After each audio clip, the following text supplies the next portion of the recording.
Libérons-nous de la douleur. Un podcast du docteur Marc Lévesque.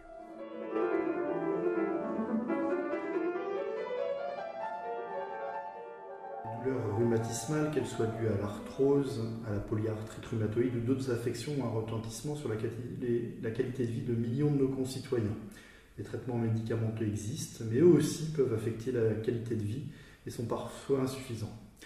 Pour ces raisons, de plus en plus de Français se tournent vers les alternatives non médicamenteuses.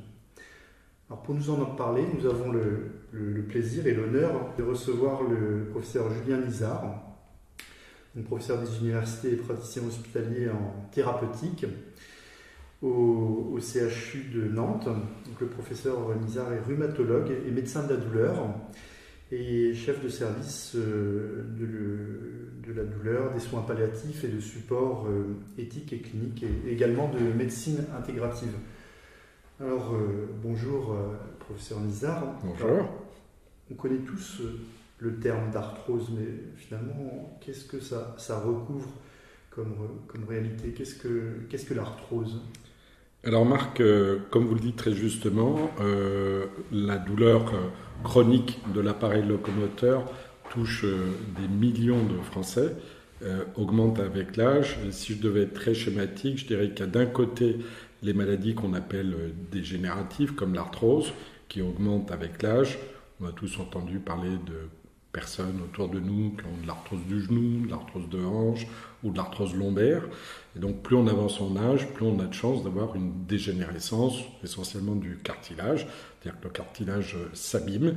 Et comme le cartilage est un tissu qui est chargé de faire un rôle d'amortisseur entre les pièces osseuses, ça crée des douleurs. Et ces douleurs, notamment au début, sont plutôt mécaniques, c'est-à-dire qu'elles surviennent lors des efforts. Quelqu'un qui a une arthrose du genou va avoir mal lorsqu'il marche longtemps, lorsqu'il marche sur un terrain accidenté, alors que quand il se repose, il a moins mal ou pas mal. D'un autre côté, vous avez parlé aussi des maladies inflammatoires. Alors là, c'est quelque chose qui est complètement différent. C'est un terrain d'atteinte très souvent familiale, comme vous le disiez tout à l'heure. Ça peut survenir beaucoup plus jeune. La maladie la mieux connue inflammatoire des articulations, c'est la polyarthrite rhumatoïde qui survient régulièrement autour de 40-50 ans, mais ça peut apparaître plus jeune ou plus vieux. Et là, c'est un type de douleur qui est quand même assez différent puisque ça peut survenir en dehors de tout mouvement. Les gens peuvent avoir mal même en deuxième partie de nuit alors qu'ils sont allongés. Et c'est une maladie qui peut être invalidante, qui ne l'est pas toujours. Il y a des formes qui sont peu invalidantes. Et du coup, évidemment, il y a une partie qui est très importante. Le premier élément, avant même de parler de traitement, c'est de bien établir un diagnostic précis. Est-ce qu'on est dans le cadre d'une arthrose ? Est-ce qu'on est dans le cadre d'une arthrite, notamment d'une polyarthrite ou d'une spondylarthropathie ?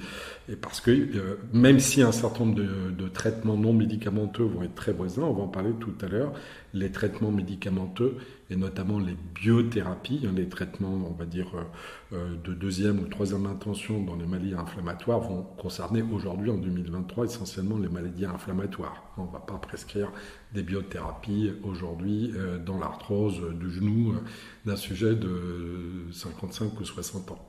Un petit rappel, là, la différence entre arthrose et arthrite, notamment au niveau clinique, comment ça se manifeste ? Alors, la différence est quand même assez simple. Dans l'arthrose, on va avoir des douleurs plutôt mécaniques, augmentées par l'activité qui diminue lorsqu'on se repose, alors que dans l'arthrite, il y a des douleurs qui peuvent survenir en dehors de tout effort, et notamment le matin. Les patients vous décrivent ça avec un dérouillage matinal. Ils mettent un certain temps. Parfois, ça peut être un dérouillage de 5 minutes. Pour d'autres, ça peut être 2 heures avant de retrouver une certaine mobilité articulaire. Et souvent, ce simple élément qu'on appelle sémiologique, un signe très simple, on va demander, par exemple, à un patient qui vient nous voir et qui a souvent mal au dos, s'il est jeune et c'est un homme qui a une vingtaine d'années, qui décrit des douleurs qui surviennent en dehors de l'effort, qu'il a mal au dos et qu'il dit qu'il a mal en deuxième partie de nuit, qu'il a ce dérouillage matinal, il faut se poser la question de est-ce que ce jeune homme n'a pas un rhumatisme inflammatoire et pas une lombalgie commune. comme vous pourriez avoir comme moi, alors que nous n'avons pas de maladie inflammatoire. Parce que les maladies inflammatoires, elles peuvent soit toucher les articulations périphériques, les mains, les poignets, les coudes, soit toucher le rachis, c'est-à-dire la colonne vertébrale. Dans le premier cas, c'est des maladies comme la polyarthrite rhumatoïde. Dans le second cas, c'est ce qu'on appelle des spondyloarthrites, ces maladies inflammatoires de la colonne vertébrale. D'accord. Alors, sans forcément rentrer dans des données épidémiologiques, est-ce qu'on peut dire qui est-ce que ça touche et puis à peu près quels sont les facteurs de risque de ces différentes maladies rhumatismales ? Alors effectivement, puisque là on s'adresse à, on va dire, une population de gens qui nous écoutent qui sont pas des spécialistes, je dirais vraiment l'arthrose, ça nous concerne tous plus ou moins à un moment ou à un autre de notre vie. Plus on avance son âge, plus on a de risque d'avoir de l'arthrose. Vous voyez par exemple l'arthrose lombaire, à partir de 50-60 ans, il y a presque un tiers à 40% des gens normaux qui présentent des... Il y a des facteurs génétiques qui peuvent prédisposer ? Sûrement. Dans l'arthrose, il n'y a pas que des facteurs génétiques, il y a notamment les séquelles de traumatisme. Par exemple, si on a eu un traumatisme du genou, si on s'est abîmé un ménisque, on va être plus à risque de déclencher plus tard une arthrose du genou. Pour les maladies inflammatoires, il y a vraiment un terrain auto-immun et donc il y a une enquête familiale. Il est clair que si quelqu'un vient nous voir, qu'il a des douleurs périphériques, des mains, des poignets, qu'on se pose la question de savoir s'il y a une maladie inflammatoire, le fait que une mère, une tante, une grand-mère ait pu avoir le même type de maladie va être un élément également d'orientation. Il peut y avoir aussi des examens complémentaires, des prises de sang, des examens biologiques là, pour... Bien sûr. Alors vous avez raison de souligner ça parce que en dehors des poussées d'arthrose, la biologie va être habituellement normale. Si vous avez une arthrose du genou et que vous faites une prise de sang, les marqueurs, comme on dit dans notre jargon de l'inflammation, vont être négatifs. Il n'y a pas d'augmentation de la vitesse de sédimentation, il n'y a pas d'augmentation de ce qu'on appelle la CRP, qui est un bon marqueur de l'inflammation, alors qu'au contraire, quand vous avez une polyarthrite rhumatoïde en poussée, alors là, vous allez avoir les marqueurs de l'inflammation qui vont augmenter très fortement, particulièrement en poussée, et ces marqueurs, ça va être aussi des marqueurs de l'efficacité du traitement. Souvent, le traitement de ces arthrites, de ces polyarthrites, va agir sur les douleurs et sur l'inflammation clinique, les grosses articulations douloureuses, et biologiques, c'est-à-dire que les marqueurs de l'inflammation vont diminuer, et ça va être un élément de bonne réponse au traitement. D'accord. Alors puisqu'on parle de traitement, alors machinalement, on a tendance à parler des traitements médicamenteux, donc on va peut-être commencer par eux. Quels sont ceux qu'on utilise habituellement, et puis éventuellement leur efficacité, et puis les risques qu'ils peuvent comporter ces traitements. Alors peut-être on va commencer par l'arthrose, là, puisque c'était... Alors aujourd'hui, en 2023, les traitements médicamenteux de l'arthrose sont assez décevants. Il y a des études qui sont en cours pour tester des médicaments plus puissants, avec des risques potentiellement d'effets indésirables plus élevés. Mais grosso modo, dans le traitement de l'arthrose, il y a deux principaux types de médicaments qu'on va utiliser, qui sont d'un côté les antalgiques, et particulièrement le paracétamol, qui n'est pas un médicament qui est sans effet indésirable potentiel, surtout si on le prend à haute dose et pendant très longtemps, mais qui, dans les médicaments disponibles, est celui qui a sans doute le moins d'effets indésirables graves potentiels. Donc on va utiliser beaucoup le paracétamol, et quand les gens sont poussés, par exemple, vous avez un oncle qui a une arthrose du genou, il va avoir mal un peu tout le temps, et parfois il va avoir une poussée douloureuse, c'est-à-dire que pendant 15 jours, 3 semaines, un mois, il va avoir beaucoup plus mal. Et pendant cette poussée douloureuse, on sait que c'est pendant la poussée que le cartilage a tendance à se détruire davantage. Donc on a tout intérêt à traiter de façon active cette poussée, et dans ce cas-là, on va prescrire des anti-inflammatoires, comme vous les connaissez, des médicaments comme le Voltaren, comme le Felden, ou parfois, pour ceux qui ne supportent pas bien, on peut recourir à des corticoïdes pendant des périodes très courtes. C'est vraiment des cures courtes. Dans l'arthrite, c'est différent, puisque on va certes utiliser des antalgiques, mais comme l'inflammation est vraiment au cœur de la problématique, c'est vraiment une maladie inflammatoire, on a tout intérêt à utiliser des anti-inflammatoires. Donc on va utiliser soit des anti-inflammatoires non stéroïdiens, c'est ce qu'on a dit, le Voltaren, le Profénil, soit des corticoïdes.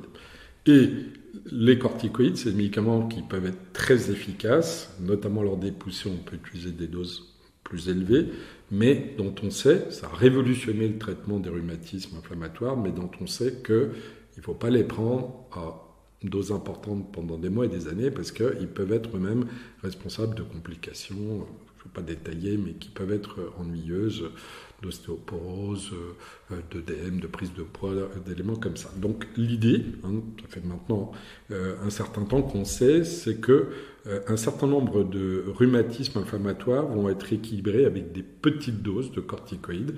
Et puis, il y a un autre champ qui s'est développé depuis une vingtaine d'années, qui sont les biothérapies. C'est des médicaments très coûteux, très puissants, qui peuvent donner des résultats spectaculaires, mais qui ne sont pas dénués d'effets. Donc on va essayer de sélectionner les patients qui en ont vraiment besoin pour ne pas les prescrire à ceux qui n'en auraient pas vraiment besoin, et ceux qui en ont vraiment besoin parce que les symptômes sont sévères, parce que la dégradation du cartilage est importante, on va tester ces médicaments. Et aujourd'hui, souvent, il faut essayer 1, 2, voire 3 ou plus traitements jusqu'à trouver le bon traitement pour la bonne personne. Et on sait que malgré tout, presque la moitié des personnes qui répondent bien du côté de l'inflammation, c'est-à-dire que les articulations dégonflent et que les marqueurs de l'inflammation dont j'ai parlé tout à l'heure sont meilleurs, il persiste des douleurs séquelaires importantes. C'est-à-dire que ces douleurs ne sont pas que liées à l'inflammation. Je ne veux pas forcément rentrer dans les détails techniques. D'accord.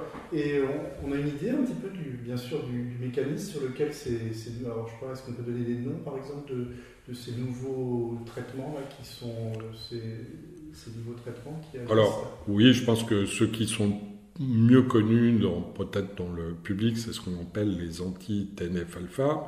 C'est des médicaments qui vont avoir une action anti-inflammatoire puissante, qui, pour certains, comme je l'ai dit tout à l'heure, peuvent vraiment changer la vie des patients. Et il faut dire que, vous voyez, quand moi j'étais jeune interne, je voyais encore des gens qui avaient les mains très déformées par la polyarthrite rhumatoïde.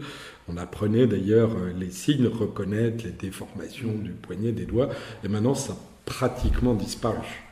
Ces formes-là, en tout cas en France, ont pratiquement disparu parce que grâce à un traitement actif précoce, on peut vraiment limiter de façon très importante la destruction articulaire, les arthrites et la destruction.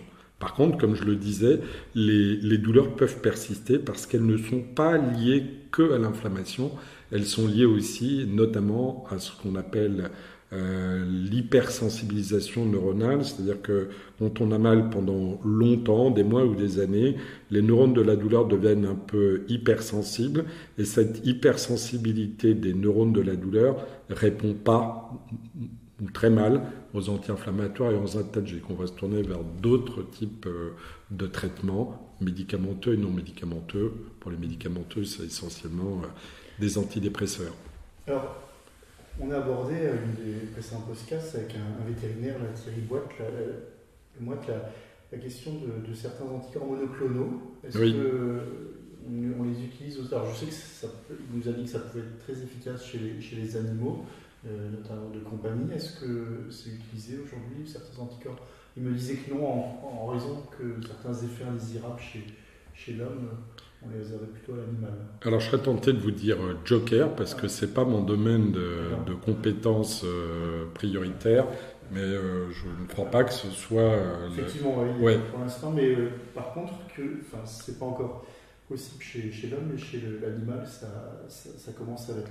Alors, juste par rapport aux anticorps monoclonaux, ce qui est compliqué, on l'a bien vu d'ailleurs avec les anticorps monoclonaux dans le Covid, c'est que c'est assez difficile de bien cibler la cible de ces anticorps et que c'est un traitement qui par ailleurs très souvent est coûteux et pas forcément très bien toléré. Alors les risques, on les a un petit peu abordés de ces traitements médicamenteux, là, mais peut-être que c'est intéressant de les rappeler, notamment au niveau pour les anti-inflammatoires. Absolument, parce que les anti-inflammatoires, c'est la classe de médicaments qui est sans doute là où une des classes les plus prescrites dans le monde et qui est le plus responsable du fait de sa grande fréquence de prescription d'effets indésirables graves, et particulièrement digestifs. Donc c'est vrai que ça peut exposer, ces effets digestifs augmentent avec la dose. Plus on prend des doses élevées, plus on a de risques, mais il peut y avoir des hémorragies digestives importantes. Donc l'idée, ça c'est des éléments qui ont été très bien étudiés, c'est que plus on avance en âge, notamment à partir de 50 ans, ou si on a eu des antécédents d'ulcères à l'estomac, ou si on prend des antiagrégants ou des anticoagulants, il faut être extrêmement prudent avec l'usage de ces médicaments parce qu'on est plus à risque d'avoir des effets indésirables digestifs graves. La plupart des patients, et c'est tant mieux, j'allais dire c'est un signe d'alerte intéressant, utile, décrivent des gastralgies, des brûlures d'estomac et spontanément vont limiter avec l'âge leur consommation parce qu'ils les tolèrent plutôt bien quand ils ont 20-30 ans et beaucoup moins bien à 50-60 ans. Et puis alors, parce que plus on avance en âge, plus on peut avoir aussi des difficultés rénales, là, j'imagine. Est-ce que ça fait par un bon ménage avec les reins, les anti-inflammatoires? Alors, pas forcément. Non, pas forcément. Alors tout à fait, si déjà on a une insuffisance rénale, certains de vos auditeurs ont une insuffisance rénale, alors il faut être extrêmement prudent, ça dépend du niveau d'insuffisance rénale. Il y a, à partir d'un certain niveau d'insuffisance rénale, il n'est pas question de prendre des anti-inflammatoires, mais c'est comme les effets indésirables digestifs. Certains patients peuvent faire une insuffisance rénale aiguë parce qu'ils ont d'autres facteurs, des prises de médicaments, notamment ce qu'on appelle les inhibiteurs de l'enzyme de conversion, qui, associés aux anti-inflammatoires, plus, notamment quand on est âgé, déshydratation, par exemple, quand il fait chaud, en période estivale, là on a un risque d'insuffisance rénale aiguë. Et vous avez raison de souligner cet autre effet indésirable, parce que je pense que pratiquement tout le monde a entendu parler des effets digestifs des anti-inflammatoires, mais il y en a d'autres. Vous avez parlé des effets rénaux. Il y a aussi les risques d'allergie qui peuvent être importants. Enfin, il y a un certain nombre d'effets indésirables qu'il faut connaître et dont il faut se méfier. Mais néanmoins, les anti-inflammatoires rendent quand même de grands services à certains patients. Et l'idée, c'est quand il y en a besoin et qu'il y a des risques à les prendre, on va essayer de limiter ce risque. C'est la politique de réduction des risques. Par exemple, pour les patients qui ont plus de 50 ans, qui prennent un anti-inflammatoire, on va proposer un protecteur de l'estomac en plus pour limiter les risques de complications. D'accord. Alors, des effets indésirables, est-ce que pour autant il y a des traitements qui ont des effets désirables? Je pense notamment, parce que vous êtes un des meilleurs spécialistes là, de la question, sur les alternatives non médicamenteuses. Est-ce que, alors, parmi ces traitements non médicamenteux, quels sont ceux qu'on pourrait recommander pour ceux qui souffrent d'arthrose, d'arthrite? Alors, je trouve votre présentation de la question très bonne parce que, comme vous venez de le souligner, maintenant on est au stade de la recommandation. Jusqu'à il y a quelques années, certains pensaient que c'était des petits traitements comme ça qui avaient un intérêt modeste, alors que maintenant les recommandations européennes, internationales, pour le traitement à la fois de l'arthrose et de l'arthrite, disent que les traitements non médicamenteux sont des traitements essentiels et qu'il faut mettre en œuvre. Alors il y en a qui sont bon sens, c'est la perte de poids, parce que effectivement le surpoids, l'obésité augmente nettement le risque d'arthrose. Il y a l'éducation thérapeutique. Quand on a une arthrose du genou, la rééducation fonctionne. C'est des éléments qui sont très intéressants. Et pour ce qui concerne les traitements non médicamenteux, si on devait vraiment classifier ces interventions, grosso modo, il y a les interventions physiques, tout ce qui passe par le corps, et donc la rééducation est très importante à la fois dans l'arthrose et dans l'arthrite. L'idée étant que, et c'est le cas notamment dans la lombalgie, lié à l'arthrose, si vous avez une bonne qualité des muscles, vous allez protéger vos articulations. Donc ça paraît un peu paradoxal, mais quelqu'un qui aurait une arthrose du genou ou de la hanche, on va lui conseiller de faire de l'activité physique, pas n'importe laquelle, pas n'importe comment, plutôt de l'activité, par exemple en piscine ou en vélo, où il y aura moins de charge sur l'articulation.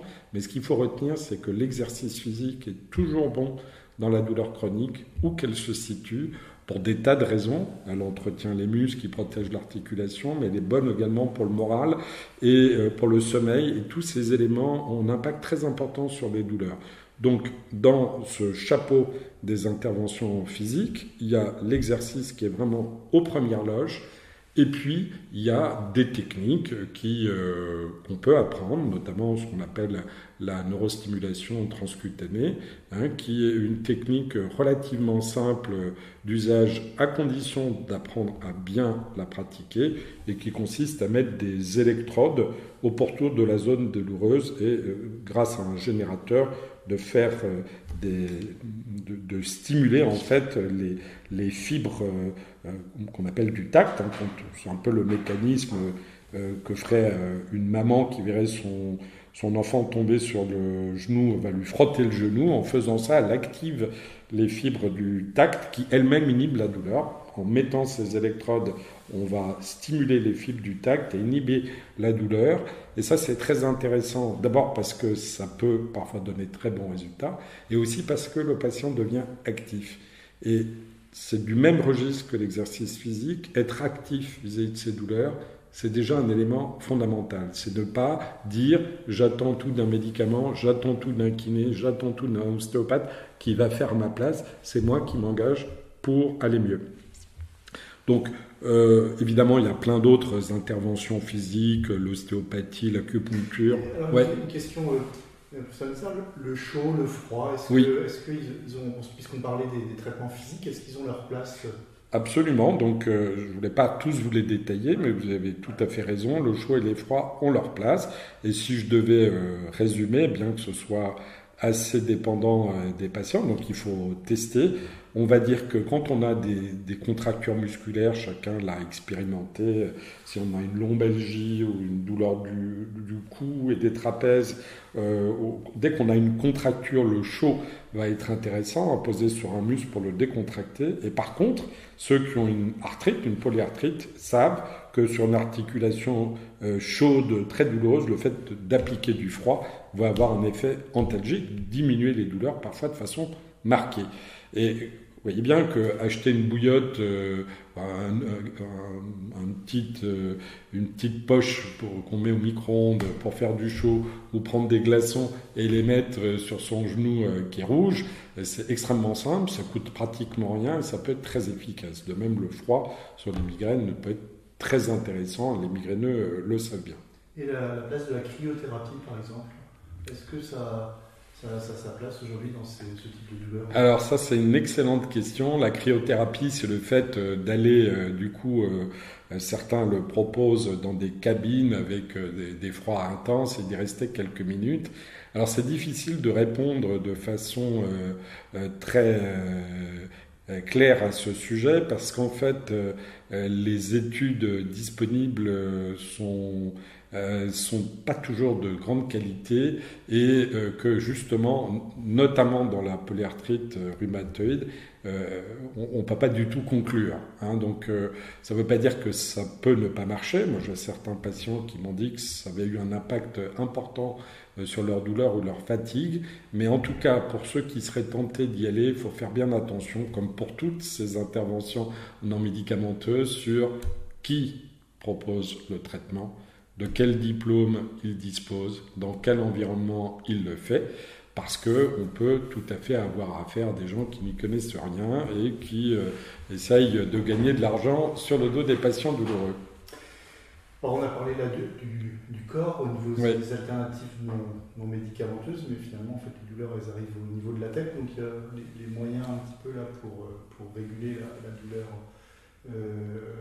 après avoir parlé du corps. C'est tout à fait ça. Donc le deuxième grand cadre que peuvent bien appréhender vos auditeurs, c'est ce qu'on appelle les approches psychocorporelles. parce que, comme vous l'avez très justement dit, toutes les douleurs, même lorsqu'elles ne durent pas, on a tous vécu une douleur importante, ça a toujours une douleur importante, un impact sur les émotions, hein, et quand elle dure, encore plus. Donc l'impact sur les émotions, ça va être l'anxiété, ça va être une altération du sommeil, ça va être des éléments dépressifs. Et malheureusement, il y a beaucoup de cercles vicieux dans la douleur chronique, c'est que plus on va être anxieux, plus on va être déprimé, et plus on aura mal, et plus on sera anxieux, et plus on sera déprimé. Donc la prise en charge des éléments psychologiques en lien avec la douleur est essentielle aussi pour avoir moins mal, mais plus largement pour aller mieux. Parce qu'aller mieux quand on a des douleurs chroniques, c'est pas juste avoir moins mal, c'est mieux dormir, c'est être moins triste, c'est d'avoir une vie sociale et professionnelle meilleure. Donc, pour mieux gérer ces éléments psychologiques désagréables, on peut faire appel, et là encore, on est dans l'ordre de la recommandation, hein, c'est-à-dire que les recommandations de prise en charge d'un patient qui fait une dépression, qu'il soit douloureux ou pas, vont comprendre désormais des approches non médicamenteuses. Et on sait que d'associer les traitements médicamenteux, la psychothérapie et les approches non médicamenteuses potentialise chacun des traitements. C'est-à-dire que si je fais les trois, j'irais mieux que chacun pris séparément. Donc, les approches psychocorporelles, les auditeurs les connaissent bien. C'est la relaxation, c'est la sophrologie, c'est la méditation en pleine conscience, c'est l'hypnose. Hein. Les approches en thérapie cognitivo-comportementale, c'est un petit peu dans ce chapeau-là, bien qu'on considère que les psychothérapies sont un chapeau à part entière. C'est comme la chirurgie, c'est pas des médicaments, mais on ne peut pas vraiment le mettre dans le sac des thérapeutiques non médicamenteuses telles que celles dont je parle, parce qu'elles sont trop importantes pour être rangées dans un chapeau générique.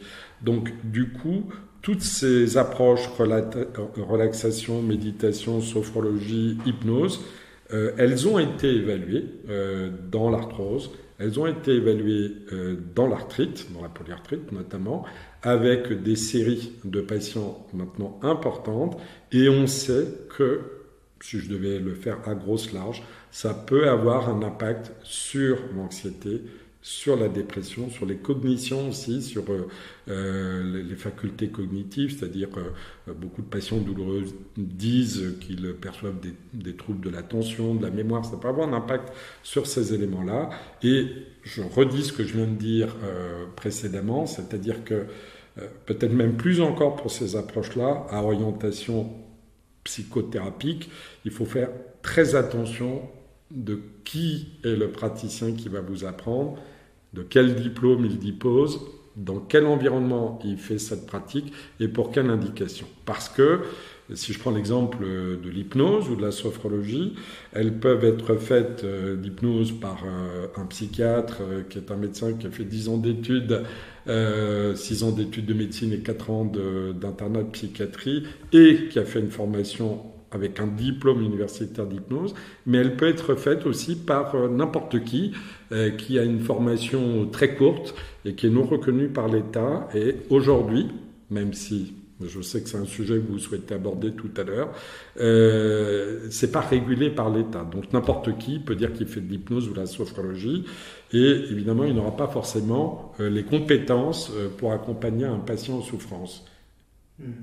Parce que toutes les techniques là, qu'on vient d'aborder, que ce soit les techniques corporelles et psychocorporelles, finalement, il y en a beaucoup qui ne sont pas remboursées. Et je me fais un petit peu là,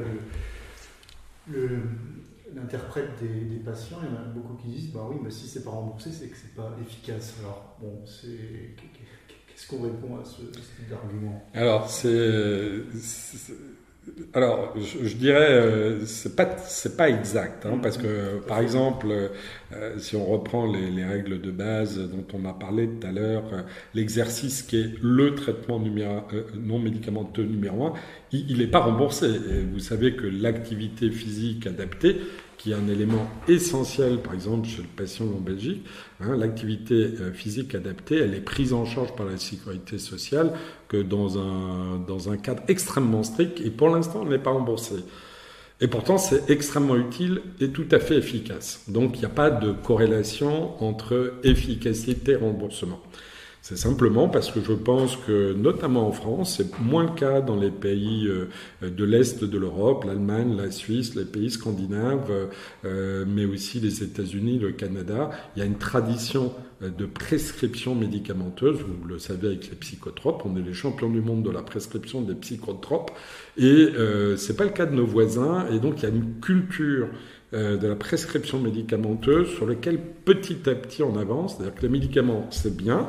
C'est très utile, mais il faut savoir aussi ne pas en prescrire trop, et ça je crois que vos auditeurs le savent et sont demandeurs. Il faut savoir aussi parfois déprescrire. Quand il y a des médicaments qui sont pris trop longtemps, à des doses trop élevées, on le sait avec la crise des opioïdes dont vos auditeurs ont entendu parler, 70 000 morts par an aux États-Unis, eh bien enlever les opioïdes, c'est un grand service à prendre de la morphine pendant des années quand on a des douleurs chroniques. On sait maintenant que c'est une mauvaise idée, c'est une mauvaise réponse à apporter à un vrai problème qui est celui de la douleur chronique. Et donc, on va être conduit à déprescrire. Donc, pour répondre à votre question de tout à l'heure, pourquoi est-ce qu'ils ne sont pas remboursés? Parce qu'il y a, cette culture de prescription du médicament, et deux, parce que, et c'est là où votre suggestion était quand même exacte, parce qu'il n'y a pas assez de travaux scientifiques de bonne qualité sur ces thérapeutiques non médicamenteuses. Il y en a, mais il n'y en a pas encore assez, pour une raison très simple, c'est que quand vous produisez ou commercialisez un médicament, le laboratoire peut être extrêmement riche et puissant et mettre beaucoup d'argent sur la table pour développer ces médicaments, mais quand vous voulez faire un protocole sur l'hypnose dans l'arthrose, vous n'aurez aucun laboratoire pour vous accompagner, au contraire. Donc, moi, je suis partisan, comme un certain nombre de collègues, pour qu'il y ait des fonds de recherche d'État pour évaluer de façon satisfaisante ces thérapeutiques, pour sortir du débat pour ou contre qu'il y a trop souvent en France. Sans compter aussi qu'il y a des aspects méthodologiques, parce que ce qui fait aujourd'hui la reconnaissance d'un traitement, c'est le fait qu'il ait pu être évalué contre placebo, un petit peu la religion du randomisé en double aveugle. Alors comment on fait justement pour ces traitements, si on veut qu'ils soient reconnus au niveau de leur efficacité, quand on n'a pas accès à ce Graal du randomisé en double aveugle? Alors juste une petite parenthèse là pour nos auditeurs, c'est que avec les médicaments, on peut faire un vrai médicament, un faux médicament qui n'a pas de principe actif, et puis on permet de neutraliser cet effet placebo. Alors, cet effet placebo, on ne peut pas le neutraliser avec les traitements non médicamenteux. Alors, comment vous procédez en général? Et je sais que vous êtes un des pionniers dans le domaine, là, pour pouvoir apporter des preuves quand on n'a pas accès à ce fameux randomisé en double aveugle. Alors, question évidemment passionnante et difficile. Alors, si on prend un exemple comme l'ostéopathie, il va de soi qu'on ne peut pas faire un double aveugle. Un double aveugle, ça veut dire que le médecin, si on parle de l'ostéopathie médicale pratiquée par un médecin, ça voudrait dire que le médecin qui pratique l'ostéopathie ne serait pas au courant qu'il pratique de l'ostéopathie, et que le patient non plus. Donc ça, c'est pas possible. Par contre, on peut faire une manipulation qui n'est pas de l'ostéopathie. Ou alors, si on prend l'exemple de l'acupuncture, on va appeler ça sham acupuncture, c'est-à-dire qu'on va prendre un groupe de patients qui ont de la vraie acupuncture, et à côté de ça, on va faire un autre groupe de patients. Ça ressemble à de l'acupuncture, mais c'est pas de l'acupuncture. C'est-à-dire que c'est des aiguilles qui ne s'enfoncent pas, par exemple, dans les méridiens, ou qui ne s'enfoncent pas dans la peau. C'est-à-dire que c'est des aiguilles rétractables, et donc le patient croit qu'on fait l'acupuncture alors que ce n'en est pas. Si je prends un autre exemple que vous connaissez très bien, Marc, qui est celui de la stimulation magnétique transcrânienne, qui consiste avec une bobine à stimuler certaines zones, une bobine, un champ magnétique, stimuler certaines zones du cerveau, dans la dépression ou dans la douleur chronique, eh bien, on peut utiliser des bobines qui permettent quand même de faire un double aveugle. C'est-à-dire que le médecin, à supposer qu'il soit aidé par un opérateur qui a réglé la bobine en amont, ne sait pas si la bobine est réglée en mode actif ou en mode qu'on appelle sham, c'est-à-dire placebo, c'est-à-dire que ni le patient ni le médecin ne savent comment la bobine fonctionne, et la bobine est programmée par quelqu'un d'extérieur donc c'est possible de faire des études en double aveugle contre technique placebo. Alors vous avez raison, c'est pas la seule optique. Alors déjà, le Graal, comme vous dites, de l'essai randomisé contrôlé, c'est un Graal dans les médicaments, c'est ce qu'on a trouvé de mieux. Ça ne veut pas dire pour autant que tout est pour le mieux dans le meilleur des mondes, mais on sait par exemple que dans les approches non médicamenteuses, il y a d'autres façons d'évaluer l'intérêt de ces prises en charge. On a au moins deux, on a plusieurs, mais on a au moins deux que je peux détailler puisqu'ils ne sont pas très difficiles à comprendre. Le premier, c'est ce qu'on appelle la recherche qualitative qui se développe pas simplement pour cette histoire de thérapeutique non médicamenteuse, qui consiste à évaluer le vécu et les représentations du patient.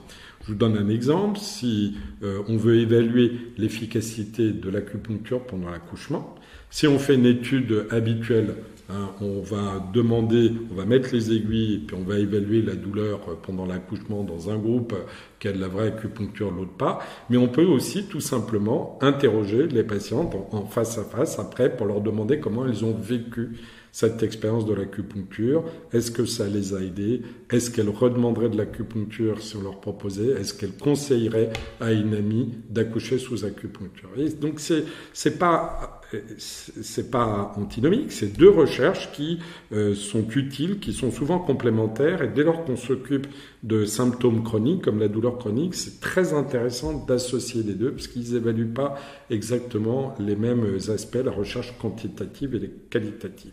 Et puis un autre élément sur lequel on se penche beaucoup, c'est les études en vie réelle.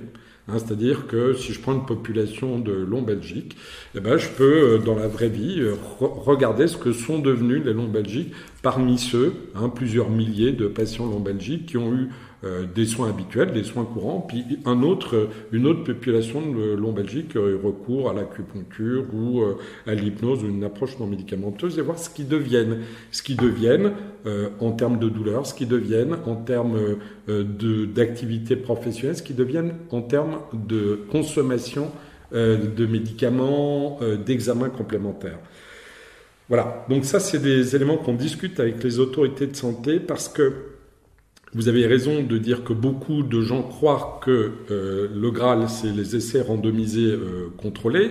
Mais déjà, ceux qui disent ça sont pas toujours de bonne foi, parce que si on prend l'exemple de l'acupuncture, il y a beaucoup d'essais randomisés contrôlés dans l'acupuncture. Leurs résultats sont variables, je ne veux pas m'apesantir là-dessus. Mais on ne peut pas dire qu'il n'y en a pas, il y en a des centaines. Donc parfois les positions sont un peu dogmatiques en disant il n'y a pas de preuves, etc. Alors que la réalité est différente. Et puis il y a un autre élément qu'il faut bien garder en tête, parce que encore une fois c'est un débat très franco-français. Nos concitoyens européens n'ont pas forcément cette approche-là. C'est que si on regarde du côté des prescriptions médicamenteuses, on considère que à peu près 40% des prescriptions médicamenteuses faites en médecine générale de ville ne reposent pas sur des preuves scientifiques de niveau élevé. C'est-à-dire que c'est pas parce qu'on prescrit des médicaments que pour autant ça repose sur des preuves inébranlables. Donc vous voyez, c'est tout ça pour dire que moi je suis ni pour ni contre, je suis pour qu'on propose une prise en charge adaptée, recommandée, plurielle, en sachant qu'il y a certains éléments, on en a parlé tout à l'heure, la perte de poids, l'activité physique, la régulation du sommeil, qui sont simples à comprendre, parfois difficiles à mettre en œuvre. Vous savez comme moi que perdre du poids, c'est pas si simple, mais qui coûtent pas grand-chose. Aller marcher toujours, ça coûte rien, mais pourtant ça peut avoir des effets très importants sur la santé. Alors la question un petit peu, on va conclure sur la question de l'accès de ces techniques, du remboursement, des perspectives. Je sais que c'est un de vos combats aujourd'hui avec tout un groupe là pour finalement légitimer et puis faire en sorte qu'il y ait un meilleur accès et notamment par un remboursement. Où est-ce qu'on est? On a des raisons d'être optimiste, professeur Nizar? Alors, optimiste, l'avenir le dira. Ce qui est certain, c'est que la ministre déléguée en charge de l'organisation territoriale des professions de santé, qui est elle-même pharmacienne, Agnès Firmin-Lebaudot, a mis en place avec la Direction générale de la santé en juin 2023 un comité ministériel d'appui à l'encadrement de ce qu'ils appellent encore aujourd'hui les pratiques de soins non conventionnelles, terminologie qu'on va abandonner. Et c'est un groupe qui est intéressant parce qu'il est assez équilibré, il comprend des représentants de l'INSERM, de la Haute Autorité de Santé, du groupe Unicancer, de la Ligue contre le cancer, d'associations de patients, le Collège universitaire de médecine intégrative et thérapie complémentaire que je représente, le collectif NoFECMed et les ordres, médecins, sages-femmes, dentistes, kinés, infirmiers. Et l'idée, c'est d'avancer dans 3 directions qui me paraissent vraiment très intéressantes, avec une incitation forte de la ministre à ce qu'on produise dès le premier semestre 2024 des propositions. Première proposition, établir une cartographie des pratiques, parce qu'on ne sait pas très bien ce qui est fait, où et comment. Et avancer sur la question de la recherche et comment on peut aider cette recherche pour faire avancer ce schmilblick-là. Deuxième élément, il a trait à la formation, parce que en fait, les formations, on a pris l'exemple de l'hypnose, vous pouvez avoir une formation de un jour sur Internet, vous pouvez avoir un diplôme universitaire d'un an, d'une centaine d'heures. Donc, vous voyez, elles sont très hétérogènes. Donc, il faut universitariser ces pratiques, que l'État ait un droit de regard sur le contenu de ces formations. Et moi, comme un certain nombre de collègues, je sais que c'est pas une position qui est adoptée par tous, mais je suis convaincu que, à l'exemple de la Suisse ou de l'Allemagne, que chaque praticien, je parle pas des professions de santé, professions de santé, c'est plus légitime. Mais ceux qui ne sont pas des professionnels de santé, il y a des anciens commerciaux, journalistes qui décident de devenir sophrologues, et bien que ces personnes-là aient un socle de formation garanti par l'État, parce qu'ils prennent en charge des patients. Que quand on fait du bien-être, si vous voulez faire un massage shiatsu, que vous payez 50 €, ça vous regarde, mais si vous êtes malade et vulnérable, alors là, ça regarde le collectif. Donc, premier élément, cartographie des pratiques, avancer sur la recherche. Deuxième élément, travailler à un socle de formation minimum et à l'universitarisation de ces pratiques. Et troisième élément, c'est celui que vous avez indiqué qui est absolument essentiel, c'est d'essayer de répondre à cette question de l'inégalité de recours aux soins, parce que comme vous l'avez très justement dit, la plupart de ces thérapeutiques ne sont pas remboursées ou remboursées partiellement. Certaines mutuelles qui ont senti le vent tourner et qui savent que les Français ont le souhait de bénéficier de cette pratique pour bon nombre d'entre eux. 40% des Français ont eu recours à une thérapie complémentaire l'année écoulée, c'est beaucoup.